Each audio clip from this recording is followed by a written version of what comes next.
નમસ્કાર દર્શક મિત્રો, લોકસત્તા જનસત્તા ન્યૂઝમાં આપનું સ્વાગત છે। ભૂતકાળમાં બનેલી સુરતની તક્ષશિલા અને તાજેતરમાં લખનૌની કાળજો કંપાવી દેનારી અગ્નિકાંડની ઘટનાઓ બાદ આખરે વડોદરાનું ફાયર વિભાગ કુંભકર્ણની નિંદ્રામાંથી જાગ્યું છે અને વ્યાપક એક્શન મોડમાં આવ્યું છે। શહેરીજનોની સુરક્ષાને ધ્યાનમાં રાખીને વડોદરા ફાયર બ્રિગેડ દ્વારા એક સાથે 7 અલગ અલગ સ્પેશિયલ ટીમોની રચના કરવામાં આવી છે। આ ટીમો હાલમાં શહેરના તમામ ટ્યુશન ક્લાસીસ, મોટા સરકારી અને ખાનગી હોસ્પિટલો તેમજ શાળાઓમાં ધડાધડ ચેકિંગ હાથ ધરી છે। આ અંગે વડોદરા ફાયર વિભાગના ચીફ ફાયર ઓફિસર હરેન્દ્રસિંહ ચૌહાણે વધુ માહિતી આપી હતી। તક્ષશિલા કાંડ અને ત્યારબાદ લખનૌની અંદર ટ્યુશન ક્લાસીસની અંદર જે ઘટના ઘટી છે, જે હોનારત ઘટી છે, એ તમામ જે ઘટનાઓ છે એને આવરી લઈને અત્યારે વડોદરા કોર્પોરેશનનું ફાયર બ્રિગેડ તંત્ર કેટલું સાબદું બન્યું છે, કેટલી એક્શન મોડમાં છે અને શું પગલાં લઈ રહી છે, તેમજ એના નીતિ નિયમો શું છે, એના સાથે વાત કરીશું આપણે ચૌહાણ સાહેબ સાથે। ચૌહાણ સાહેબ, શું કહેશો, કઈ રીતની અત્યારે કોર્પોરેશનની તૈયારીઓ છે?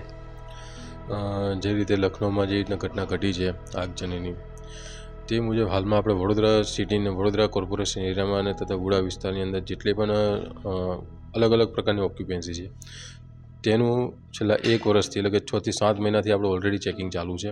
દરેક જણને જે ઓક્યુપન્સી છે એ પ્રમાણે આપણે એમને જ્યાં જ્યાં જરૂરત લાગી જાય નોટિસ આપી છે અને નોટિસમાં જે પૂરતા કરવાની લખી એ તમામ વસ્તુ પૂરતા પણ કરાવેલી છે।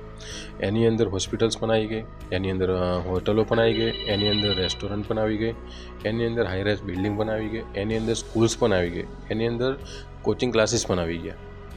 એ તમામની આપણે ચેકિંગ હાથ ધરેલું છે। તેમ છતાં જેવી રીતના આગજની ઘટના ઘટી તેના હાફમાં અત્યારે હાલમાં પણ આપણે રીચેકિંગ એટલે કે બીજી વારના ભાગરૂપે પણ એનું ચેકિંગ આપણે હાથ ધરેલ છે। સાહેબ, તંત્ર ખાસ કરીને આવી કોઈ ઘટના ઘટે ત્યારબાદ જ જાગૃત અવસ્થામાં આવતી હોય, ત્યારબાદ જ ચેકિંગો ચાલતા હોય છે, શું કહેશો, કઈ રીતનું આનું પ્લાનિંગ હોવું જોઈએ? જેવી રીતના હાલમાં ઘટના ઘટ્યા પછી જે રીતના ચેકિંગનું દોર ચાલુ થયું છે, ઓલરેડી આપણે વડોદરા કોર્પોરેશનમાં ચેકિંગનું જે રેગ્યુલર રૂટિન છે એ આપણે ઓલરેડી ચેકિંગનું ચાલુ છે અને હાલમાં જે ઘટના એની પર થોડું વધારે ફોકસ કોચિંગ ક્લાસ પર કરીને એની પર સેકન્ડ ટાઈમ પર આપણે ચેકિંગ કરાવી રહ્યા છે।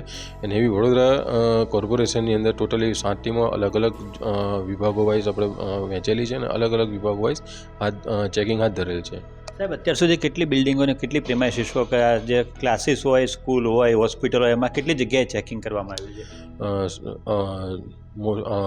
જેટલા પણ કોચિંગ ક્લાસીસ છે, હાઈરાઇઝ બિલ્ડિંગમાં કે અલગ અલગ એવી ઓક્યુપન્સીની અંદર કોચિંગ ક્લાસીસ ચાલતા હોય છે, જેની અંદર બિલ્ડિંગની આખી સિસ્ટમ અંદર લાગેલી હોય છે અને બિલ્ડિંગની સિસ્ટમની જોડે કોચિંગ ક્લાસીસની સિસ્ટમ એંગેજ હોય છે। એ મુજબની આપણે અત્યાર સુધી એવી જોઈએ તો મેક્સિમમ આપણે જોઈએ તો 750 થી 800 જેવી આપણે એવી અલગ અલગ ઓક્યુપન્સી ચેક કરેલ છે, જેની અંદર આ તમામ ઓક્યુપન્સી અંદરનો સમાવેશ થઈ ગયો છે। કેટલા લોકોને નોટિસ આપી છે, કેટલા લોકોને સામે પગલાં ભરવામાં આવ્યા છે? અત્યાર સુધી એવી ઓક્યુપન્સીની અંદર 150 જેવી ઓક્યુપન્સી હતી। એની અંદર અલગ અલગ નાની પણ આપણે જ્યાં લાગે કે જે કહેવા જેવું છે કે ભાઈ એને આ વસ્તુ જરૂર નથી, ત્યાં હટાવો ને એની જગ્યાએ નવું લાખો, એવી નાની પણ વસ્તુને આપણે એક પોઈન્ટ પર પણ આપણે નોટિસ ઇસ્યુ કરીએ છીએ કે ભાઈ આ રસ્તો છે તેની પર આ સામાન પડ્યો છે તેને હટાવો, કે ભાઈ એક્સટિંગ્યુશર રિફિલિંગ કરવાની જરૂર છે તો રિફિલિંગ કર। એ દરેક વસ્તુનું નાના વસ્તુને બારીકાઈથી ચેક કરીને આપણે નોટિસ આપી છે અને એ તમામ નોટિસોને એ લોકોએ પૂરતા પણ કરેલ છે।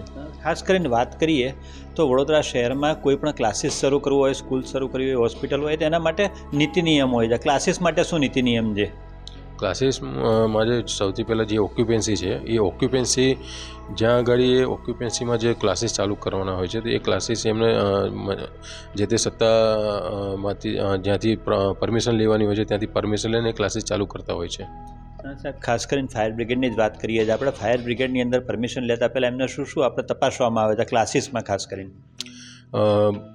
જનરલી ક્લાસીસની અંદર આપણે જે બિલ્ડિંગની હોય છે એ બિલ્ડિંગની અંદર શું સિસ્ટમ લાગેલી છે એ સિસ્ટમની હાફમાં આપણે ક્લાસીસને પણ અલગથી સૂચના આપતા હોય કે ભાઈ તમારે કઈ રિક્વાયરમેન્ટ છે, એ પણ ઓક્યુપન્સી એમનો જે ક્લાસીસ છે એ કયા પ્રકારની ક્લાસીસ છે, કેટલું મોટું છે, નાના ક્લાસીસ છે, મોટા ક્લાસીસ, એ પ્રમાણે એમાં અલગ અલગ જે જરૂરત મુજબ હોય એ પ્રમાણે એમને સિસ્ટમ લગાવવા માટેની સૂચના આપવામાં આવે છે।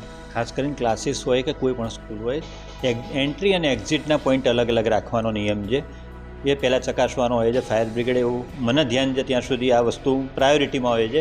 તેમ છતાં વડોદરા શહેરમાં કેટલા ક્લાસીસો એવા છે જેને 2 એન્ટ્રી અને એક્ઝિટ બંને હોય છે?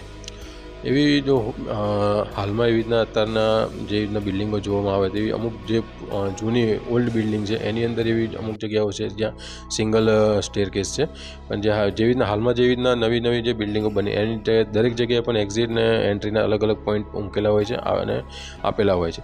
જે જૂની પ્રિમાઇસીસ છે કે જૂની ઓલ્ડ બિલ્ડિંગ છે એનીમાં એક પ્રિમાઇસ હોય એની અંદર પણ એમને સચેતના ભાગરૂપે એમને પણ જાણ કરવામાં કે તમે બને એટલું ખિડકી કે બારી બારણાને ઓપન રાખો, બને ત્યાં ફિક્સ ના રાખો, એ કાચ કરીને જે ફિક્સ કરી દે ફિક્સ ના રાખો. ઇલેક્ટ્રિક એમનું સપ્લાય હોય છે, ખાસ કરીને એ પણ કે અમે સૂચના આપતા હતા કે તમારું જે લોડ કેપેસિટી જે ચેક કરાવો, જેનાથી ઇલેક્ટ્રિકના કારણે જે આગની ઘટનાઓ ઘટતી હોય છે, જે રીતના જે લખનૌમાં બની એ પણ પ્રાથમિક તારણમાં ઇલેક્ટ્રિક શોર્ટ સર્કિટના કારણે તારણ નીકળ્યું છે. એના બિહાફમાં આપણે પણ એમને વડોદરા કોર્પોરેશન એરિયાની અંદર જેટલે પણ સ્કૂલ, કોલેજ કે હોસ્પિટલ છે તમામ ઓક્યુપન્સીમાં કમસે કમ પોતાનો load capacity, electric power supply જે પણ છે એનો એકવાર ચેક કરાવે, બને તો વર્ષમાં એકવાર ચેક કરાવે, જેનાથી આવા આગજન્ય ઘટનાઓનો આપણે અહીં ગાડી બનાવ ઓછા ઘટે અને ઘટે પણ ના, આવું કોઈ પણ જગ્યાએ બનાવ ના બને. આપણે ખાસ કરીને અત્યારના ક્લાસીસો જેટલા પણ ચાલી રહ્યા છે, ચાહે કોમ્પ્લેક્સમાં હોય, લોકોના ઘરોની અંદર ક્લાસીસ ચાલતા હોય છે, ફાયર એક્ઝિસ્ટિંગની બોટલો પણ નથી હોતી ત્યાં કને.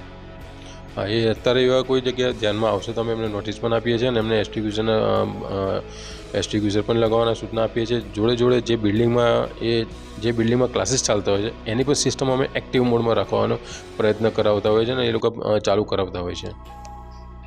આ હતી વડોદરા શહેરના ફાયર બ્રિગેડનું તંત્ર કેટલું એક્ટિવ મોડમાં છે એના વિશે ચર્ચા કરી છે. આગામી દિવસોની અંદર જે પ્રમાણે અત્યારે 150 લોકોને નોટિસ આપવામાં આવી છે, પણ આગામી દિવસોની અંદર આ તપાસ કેટલે સુધી પહોંચે છે, કેટલા નિયમોનું પાલન થાય છે એ જ જોવું રહ્યું. કેમેરામેન અલ્પેશ ચૌહાણ સાથે હિરેન મોદી, લોકસત્તા જનસત્તા ન્યૂઝ, વડોદરા. આ સમગ્ર સઘન ચેકિંગ ઝુંબેશ આગામી દિવસોમાં પણ કોઈ પણ આડસ વગર નિયમિતપણે ચાલુ રહે તેવી કડક સૂચના ચીફ ફાયર ઓફિસર દ્વારા આપવામાં આવી છે. આ ગંભીર મુદ્દે અને ફાયર વિભાગની ભવિષ્યની રણનીતિ અંગે લોકસત્તા જનસત્તાની ટીમે વડોદરાના chief fire officer Harendrasinh Chauhan સાથે સીધી વાતચીત કરી હતી, જેમાં તેમણે સ્પષ્ટ કર્યું છે કે વડોદરાના નાગરિકોના જીવ સાથે ચેડા કરનારા કોઈ પણ સંચાલકોને બક્ષવામાં આવશે નહીં.